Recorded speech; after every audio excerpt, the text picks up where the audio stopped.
Hi everyone, welcome back to The Mystic in the Woods. I'm Kate, and today we're going to talk about my 3 Rebecca Campbell decks.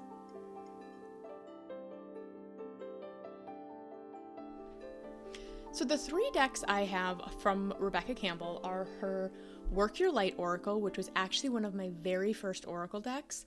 It was like either my first or second one, but it was definitely the first one that I worked with regularly. Then I have the Ancient Stones Oracle, which I've talked about a few times on this channel because I fell in love with this deck instantly and have used it very consistently since. And the Rose Oracle, which I just purchased on a whim yesterday when I walked into a local shop for some incense and instead came out with a new Oracle deck and some garden quartz. So it was either a giant bust or a giant win, depending on how you look at it, right? So I filmed an unboxing of this. I may or may not post it, to be honest. If I am going to post it, I'll post it with this video so you can see both at the same time. And the thing about Rebecca Campbell decks is that they are very light aesthetically. And like, this is not my thing, okay? So every time I see one of her decks, I'm skeptical about whether it's going to be too light. Is it going to be bypassy? Is it too new agey? Is it too like love and light? Just, for me. Okay, this is all very subjective. And that has not actually been my experience with any of these decks. So that is what I want to talk about today. So I recorded the unboxing of the Rose Oracle yesterday. May or may not post it. Then I read the guidebook last night. And I did my first couple of draws with this deck. And I've just got to say, I'm so impressed already. I'm really excited to get to know this one. And where I was less skeptical about the Ancient Stones Oracle, because it's about stones, the rose as a symbol, as a plant, as, the rose lineage is really important to me. And it is a lineage and a thread of wisdom that I've really been working with a lot lately. And so, just like whenever I see an Avalonian deck or a dragon deck, I get very skeptical, right? Like, has this creator portrayed this energy the way that I experience it? And if they didn't, that doesn't mean it's a bad deck, because maybe that's how you experience that energy. It just makes me kind of like, am I going to like this deck or not? And that's how I felt about this one, because I was also standing in a store with my 3.5-year-old. And so I only had these back images to go off, and I didn't Google it because I was in a crystal store with my 3.5-year-old. So I decided to just bite the bullet and go for it. And I'm really glad that I did. So I want to talk about each of these decks, and I am going to also feature at least one of these decks in 2 upcoming videos where I want to talk about how to use Oracle to clarify tarot, and where I want you to create a video on using lighter decks for shadow work. Because when we think about shadow work, we tend to think about needing something like this, right? Like something really dark, really shadowy. But really, like, any one of these Rebecca Campbell decks can also be used for shadow work super effectively. So I'm going to feature these in those videos as well. Maybe not all 3, but you know what I mean. So I want to just start with, let's just start with the order in which I got them. Okay, let's do that. So these 2 decks, the artwork is by Katie Louise, and this deck, it has Daniel Noel artwork in it.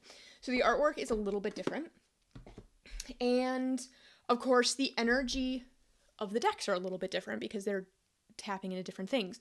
So the Work Your Light Oracle, when we hear light work, when we hear something like Work Your Light, when we hear something like that, I have all kinds of questions because of the amount of bypassing and disassociation and ungroundedness that I see a lot of the time, not always, when I hear people using words like light worker. But you can't understand your light if you don't also understand your darkness.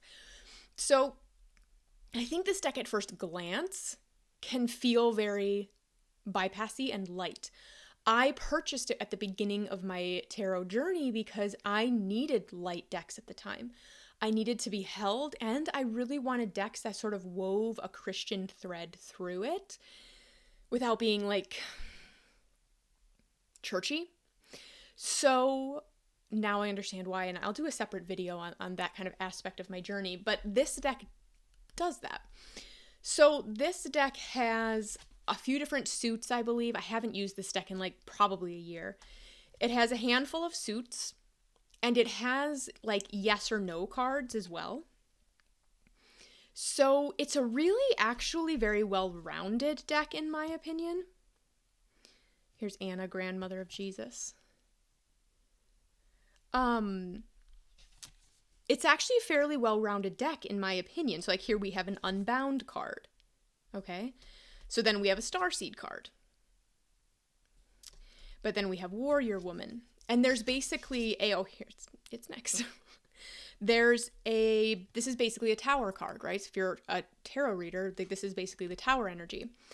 And what she says about this deck is that, let's see, created to help you light up the world with your presence. By working with its 5 suits and connecting with your intuition, you will be able to start living a life in alignment with who you truly are. That is what shadow work is. Okay? That's what shadow work is. It's releasing layers. It's integrating pieces of yourself that have been exiled. And it is learning to walk through the world as your most authentic self. That is what shadow work is. And so while this deck is very pink, and like a lot of the color palette doesn't really like speak to me all that well, this deck I actually think can be a really powerful shadow work deck, and I'll do that, and I'll use it in an upcoming video to really show you how. But I actually think that this can be a really powerful shadow work deck if you're using it that way. There was something else I wanted to say here about this deck.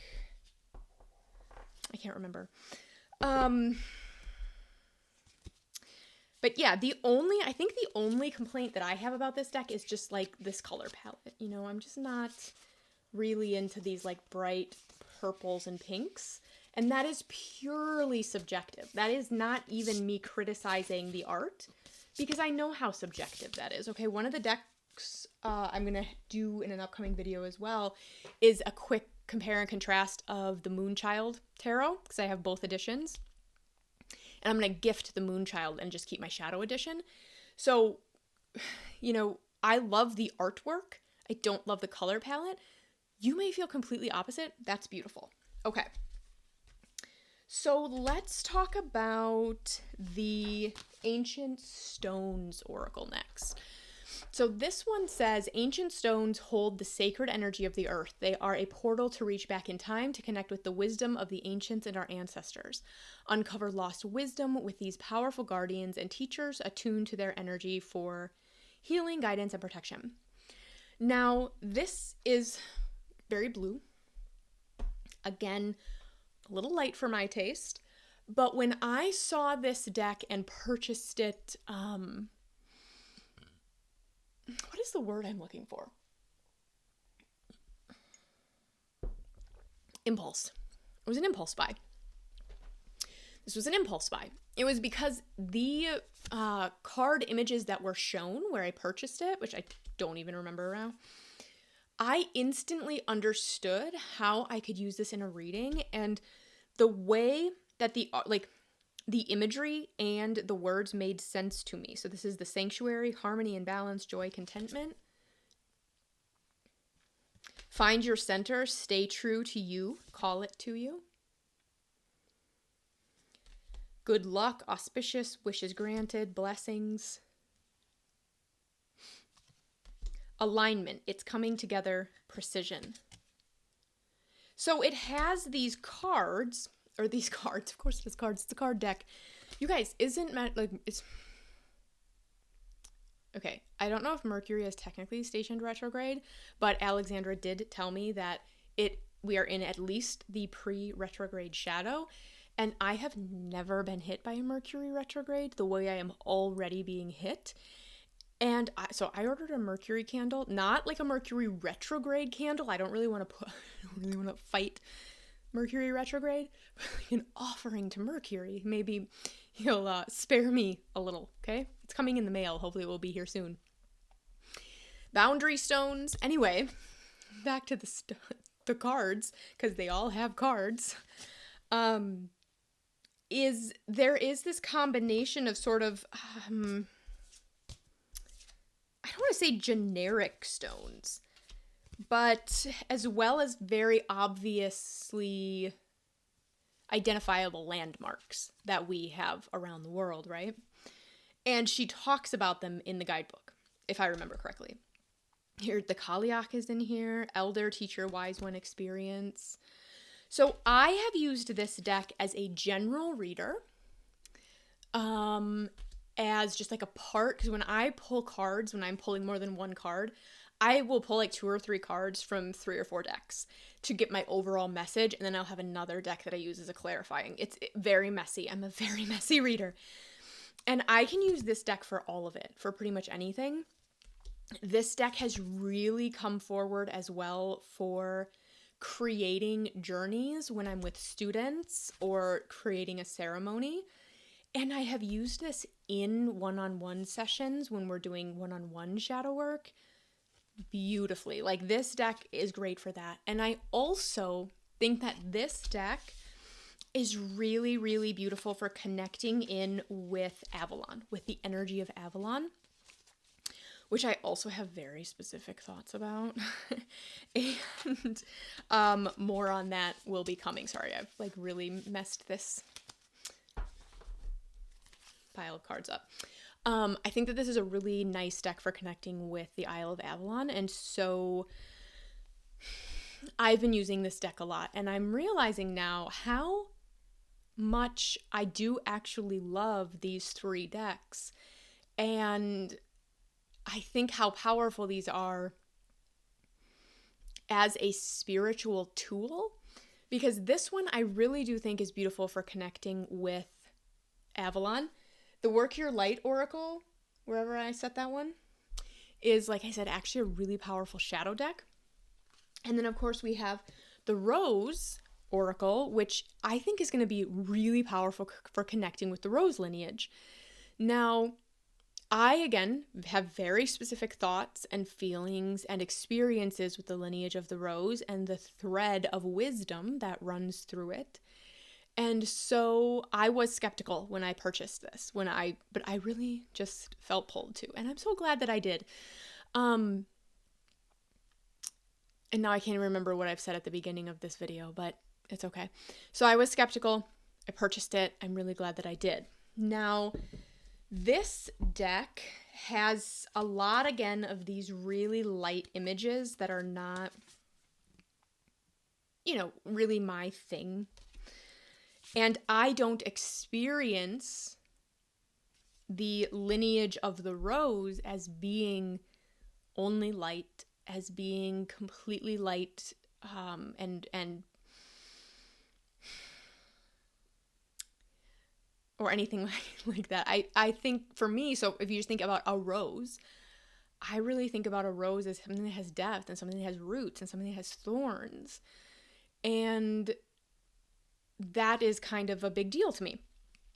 But we have images like this here. This is beautiful. So this is the grandmothers. Remember your roots, perspective, trust the weavings. And here we have this, portal in the middle, and I think that that's beautiful. This deck really does a nice job, from reading the guidebook, of weaving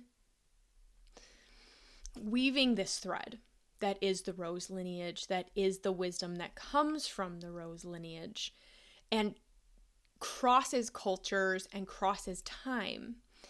And so when I work with the Rose lineage, yes, I'm working with Mary Magdalene and through her back to Isis, but this also includes to me Ashera and Eve. It includes to me a weaving with, pre-Christian Britain and Celtic traditions. We see roses pop up, just like we see dragons pop up cross-culturally. We see roses pop up in so many places. And then she also has some really beautiful darker images in here. So this one is the Fertile Void. And that's just like perfect. The Wastelands, this is a really powerful myth to tap into for all kinds of shadow work and healing and connecting as somebody with a variety of pre-Christian British Isles Celtic type of ancestry. The Wastelands, the Grail mysteries that this comes from is a really powerful myth for tapping into that. Tara Brading, I believe that's how you say her name, talks about this a lot. I did her Grail Priestess program and it was fantastic. And so I really love that this card is in here. And I read this card description because I wanted to know if that's what she was talking about, and it is. And so I love how she's weaved these things together. So I'm really excited. There's a couple other specific card images I want to find. Here's the Thorn. There's just a couple other images in here I really want to show you. Okay. So these are the two that actually brought up so much emotion when I read the card meanings and when I pulled my first personal pull from this deck. And so this is the Great Mother in this. And the description in this book is just so, so beautiful. Let me see if I can find it.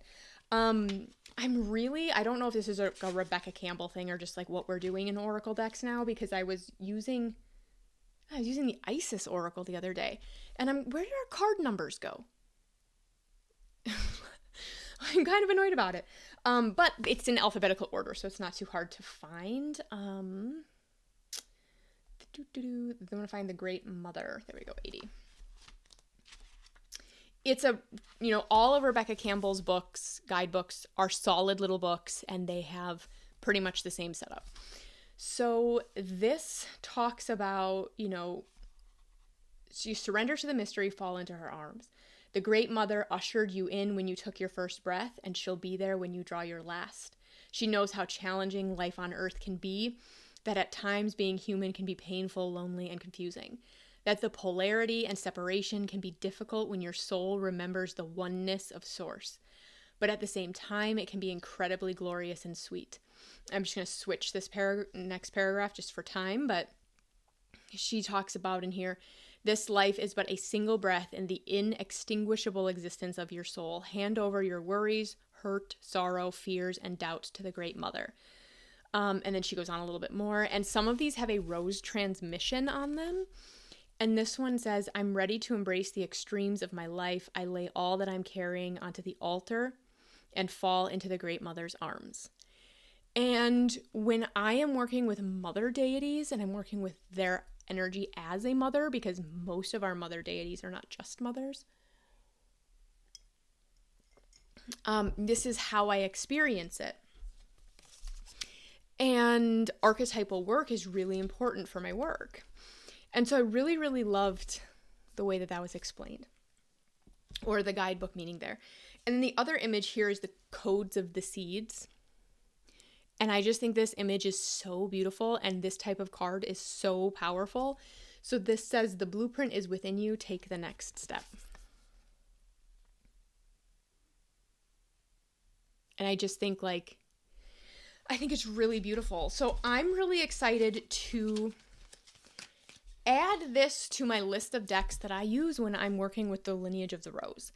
And I have really been asked to, by the goddess, to change the way I'm engaging with a lot of areas in my life right now. Not to necessarily change my life, but to change how I'm engaging with my marriage, with my parenting, with my work, with my self-care. And I think that this deck is going to be really powerful for that, and really powerful for connecting in with the lineage and the wisdom stream that is the Lineage of the Rose. And if you want to hear more about that, like I said, I have a podcast episode where Alexandra and I talked all about Venus, the planet, her cycle, how she's inspired mythology around the world, and everything like that. So let me know if you have any questions down below, but I just, when I used that deck yesterday, I just really wanted to provide an update to my unboxing, or potentially not even upload my unboxing. And